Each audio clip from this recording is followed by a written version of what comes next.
جو لوگ جنات کے وجود پر یقین نہیں رکھتے در حقیقت وہ لوگ جاہل اور کم عقل ہوتے ہیں، اور ایسے لوگوں کو جنات اپنا آپ ضرور دکھاتے ہیں۔ اقرا جبار عروج کی طرف جاتے ہوئے راستے میں پھولوں کے بیچ بھیگنے چاہیے۔ زوال کا سفر پرسکون رہے گا اگر کانٹے بچھا کر جائیں گے، واپسی پر خاردار جھاڑیاں ملیں گی، اور واپسی کا سفر تو ہر صورت طے کرنا ہوتا ہے۔ ہماری زندگی میں بے شمار واقعات رونما ہوتے ہیں جن کو لاکھ کوشش کے باوجود ہم بھلا نہیں پاتے۔ ایسا ہی ایک ناقابل فراموش واقعہ آپ قارئین کے لیے بیان کر رہی ہوں جو امید ہے کہ آپ کو مدتوں یاد رہے گا۔ ایسے واقعات لکھنے کا مقصد یہ ہے کہ شاید کوئی نصیحت پکڑے اور لکھنے کا میرا حق ادا ہو جائے۔ ماموں یونس 4 بہن بھائیوں میں سب سے بڑے تھے۔ انہوں نے میٹرک تک تعلیم حاصل کر رکھی تھی۔ باقی بہن بھائی ان پڑھ تھے۔ گاؤں کے لوگ ماموں کو چودھری کہتے تھے۔ علاقے میں بھی ان کا کافی اثر و رسوخ تھا۔ ناظم سے ان کی دوستی تھی۔ نانا کے 40 ایکڑ راضی تھی جو نانا کی وفات کے بعد انہوں نے پٹواری اور تحصیلدار سے ساز باز کر کے اپنے نام کروائی۔ جب دوسرے بہن بھائیوں کو پتہ چلا تو وہ اپنے حصے کی زمین مانگنے لگے۔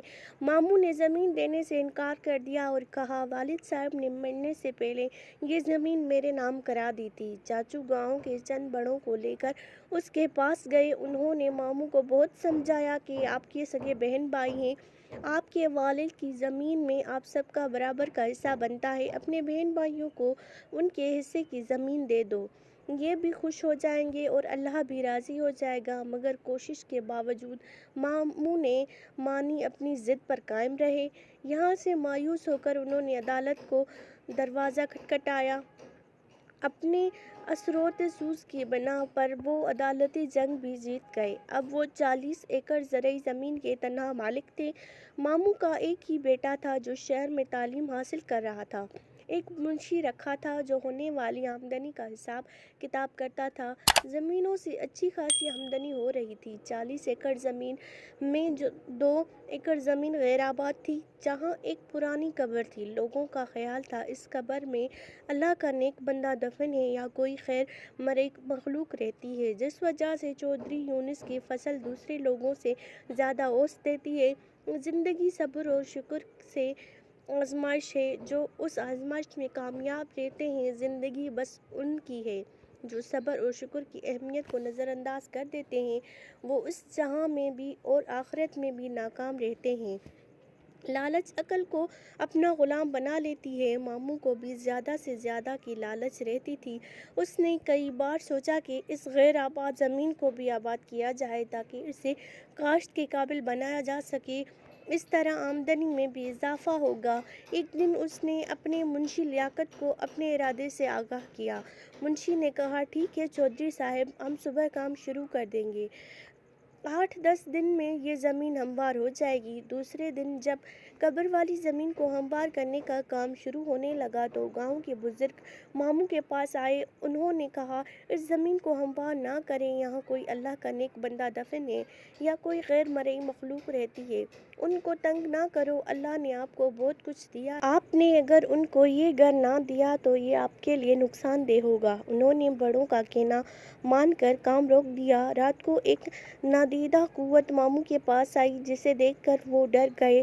آپ کون ہیں اور کیا چاہتے ہیں؟ میں کوئی بھی ہوں، آپ کو اس سے کیا غرض؟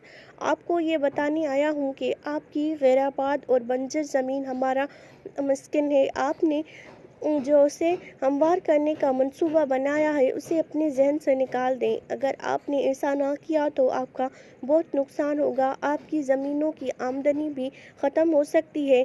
یہ کہہ کر وہ کمرے سے نکلا اور فضا میں تحلیل ہو کر ماموں کی نگاہوں سے اوجھل ہو گیا۔ صبح ماموں نے منشی کو اپنے پاس بلوایا، رات والا واقعہ سنایا اور قبر والی زمین کو ہموار کرنے سے منع کر دیا۔ وقت گزرتا رہا۔ ایک دن ماموں کو فالج کا اٹیک ہوا۔ وہ بستر کے ہو کر رہ گئے۔ زمینوں کی دیکھ بھال اب ان کے بس کا کام نہیں تھا، لہٰذا ان کا بیٹا حارث تعلیم ادھوری چھوڑ کر واپس گاؤں آ گیا۔ اب وہ زمینوں کی نگرانی کرتا۔ اپنے باپ کے حارث باپ کی طرح حارث بھی غیر آباد زمینوں کو ہموار کر کے اسے قابل کاشت بنانے کا ارادہ کر لیا۔ اسی سلسلے میں جب اس نے منشی سے بات کی تو اس نے کہا پہلے بڑے چودھری سے بات کر لیں، انہوں نے یہ زمین آباد کرنے سے منع کیا ہے۔ حارث نے اپنے والد صاحب سے بات کی، ماموں نے بتایا یہاں غیر مرئی مخلوق رہتی ہے اور اپنے ساتھ پیش آنے والے واقعہ بھی بیان کیا۔ یہ جن بھوت والی باتیں سب جھوٹی ہوتی ہیں، ان کی حقیقت سے کوئی تعلق نہیں ہوتا۔ ہم نے اپنی زمین آباد کرنی ہے، کسی کی زمین پر قبضہ تو نہیں کر رہے۔ جو ہمارا نقصان ہوگا، اگر یہاں نابدیدہ قوتیں یا جن بھوت وغیرہ رہتے ہیں تو وہ کہیں دوسری جگہ جا کر آباد ہو جائیں گے۔ حارث کی باتیں سن کر ماموں پریشان ہو گئے۔ انہوں نے اپنے بیٹے کو بہت سمجھایا مگر وہ نہ سمجھا۔ منشی نے بھی اس کا حوصلہ بڑھایا۔ پھر جیسے ہی ٹریکٹروں نے کام شروع کیا، مغرب کی طرف سے کالے گھٹا آندھی دیکھتے ہی دیکھتے اس کے پورے گاؤں کو اپنی لپیٹ میں لے لیا۔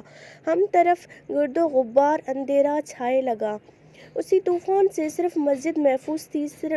پھر قبر والی جگہ پر زوردار دھماکہ ہوا۔ کام کرنے والے ٹریکٹر کلا بازی کھاتے خشک پتوں کی طرح دور جا کر گرے۔ یہی حال ڈرائیوروں اور کام کرنے والے مزدوروں کا بھی تھا۔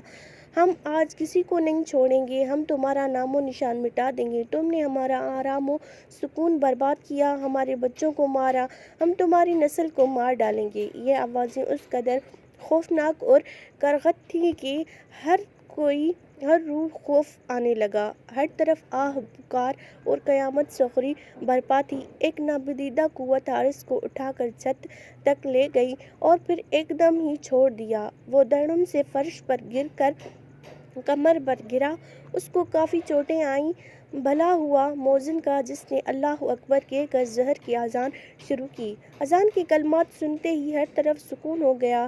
گاؤں کے لوگ مسجد کی طرف دوڑے۔ مسجد کا صحن زیادہ وسیع نہ تھا، گاؤں کے سارے لوگ اس میں سما جاتے۔ لوگ امام مسجد سے دعا کی اپیل کرنے لگے۔ امام مسجد نے دعا کرائی، اے مخلوق خدا، ان غریب لوگوں کا تو کوئی قصور نہیں ہے، چودھری کے ہاں مزدوری کر کے اپنا اور اپنے بچوں کا پیٹ پالتے ہیں۔ آج بھی یہ لوگ وہاں مزدوری کرنے گئے تھے۔ یہ لوگ آپ کی بستی سے بے خبر تھے، انجانے میں جو غلطی کر بیٹھے ہیں اس غلطی کی معافی چاہتے ہیں۔ ہو سکے تو چودھری صاحب کو بھی معاف کر دیں، یہ سب شرمندہ ہیں، آئندہ کبھی آپ کو بستی کی طرف نہیں جائیں گے۔ پھر اچانک سفید لباس پہنے ایک بزرگ سامنے آیا، اے آدم کی اولاد، ہم بھی آپ کی طرح خدائی بزرگ و برتر کی پیداوار ہیں۔ ہم اپنے آپ میں گم رہنے والی مخلوق ہیں۔ ہم بے وجہ کسی کو پریشان نہیں کرتے اور نہ ہی ہم نے کبھی آپ کا برا سوچا ہے۔ اگر ہم نے کسی کے ساتھ برا سلوک کیا ہے تو وہ سامنے آئے، ہم سزا بھگتنے کو تیار ہیں۔ اپنے گریبانوں میں جھانکو، آپ کا دین اسلام تو امن و شانتی کا درس دیتا ہے، بردباری اور تحمل اس کے اصول ہیں، صراط مستقیم اس کی راہ ہے اور سچائی اور انصاف جذبہ ایمان ہے۔ چودھری یونس اور اس کے بیٹے کا کردار سب کے سامنے ہے۔ لالچ کی ہوس نے ان کو انسان سے حیوان بنا دیا ہے۔ جھوٹی شان شوکت بڑھانے کے لیے انہوں نے اپنوں کا حق مارا ہے، بہن بھائیوں کی زندگی عذاب بنا دی۔ جاؤ، ہم نے تمہیں معاف کیا، پھر کبھی بھول کر بھی ہماری بستی کی طرف مت آنا۔ دوبارہ غلطی کی تو ہم معاف نہیں کریں گے۔ یاد رکھو، اس وقت ہم خوف خدا سے آپ لوگوں کو معاف کر رہے ہیں، مگر چودھری یونس اور اس کے بیٹے کو کبھی معاف نہیں کریں گے۔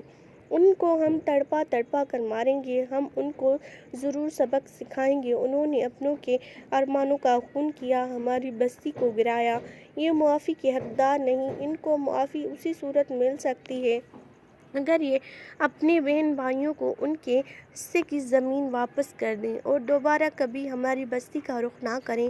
سب لوگ گردنیں جھکائے ان بزرگوں کی باتیں سن رہے تھے اور ان کی دہشت سے ہر کوئی کانپ رہا تھا۔ اب میں جا رہا ہوں، اگر چودھری صاحب نے ہماری بات نہ مانی تو ہم اس کو عبرت کا نشان بنا دیں گے۔ وہ بزرگ چند قدم پیچھے کی طرف اور پھر غائب ہو گئے۔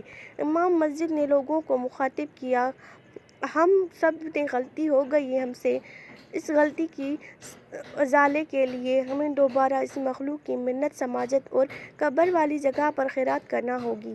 ہمیں ہر حال میں اس مخلوق کو راضی کرنا ہوگا۔ اگر ہم نے ایسا نہ کیا تو پورا گاؤں راکھ کا ڈھیر بن جائے گا۔ اسی طرح گاؤں کے ہر بندے نے اپنی حیثیت کے مطابق امام مسجد کو پیسے جمع کرائے اور شام کو قبر والی جگہ پر خیرات کی گئی۔ ماموں یونس نے اپنے بہن بھائیوں کو وہاں بلوا کر ان کے حصے کی زمین دے دی۔ گاؤں کی رونق پھر سے بحال ہونے لگی، لیکن ماموں کی حالت پہلے سے زیادہ خراب ہو چکی تھی۔ ایسا محسوس ہو رہا تھا کہ ماموں کا آخری وقت قریب آ چکا ہے۔ گاؤں کے بڑے عیادت کے لیے آئے تو وہ مشورہ دیتے، چودھری صاحب اپنے بہن بھائیوں کو راضی کر لو، ان سے معافی مانگ لو۔ بڑوں کی بات مان کر ماموں نے بہن بھائیوں کو اپنے پاس بلوایا، اپنے کیے کی معافی مانگی۔ سب بہن بھائیوں نے اسے معاف کر دیا۔ ایک بار پھر جنات کی بستی میں خیرات بانٹی گئی۔ لوگ خیرات کے چاول کھا رہے تھے کہ ایک دم ایک طویل لمحے کے لیے سب کچھ روشن ہو گیا۔ امام مسجد نے کہا، جنہوں نے دل سے چودھری صاحب کو معاف کر دیا ہے۔ دوسرے دن حارث نے اپنے والد کو شہر کے ایک ہسپتال میں داخل کروایا۔ اب وہ آہستہ آہستہ تندرست ہونے لگے۔ ایک ماہ ہسپتال میں رہنے کے بعد وہ گھر آ گئے۔ ماموں اب مکمل طور پر صحت یاب ہو چکے تھے۔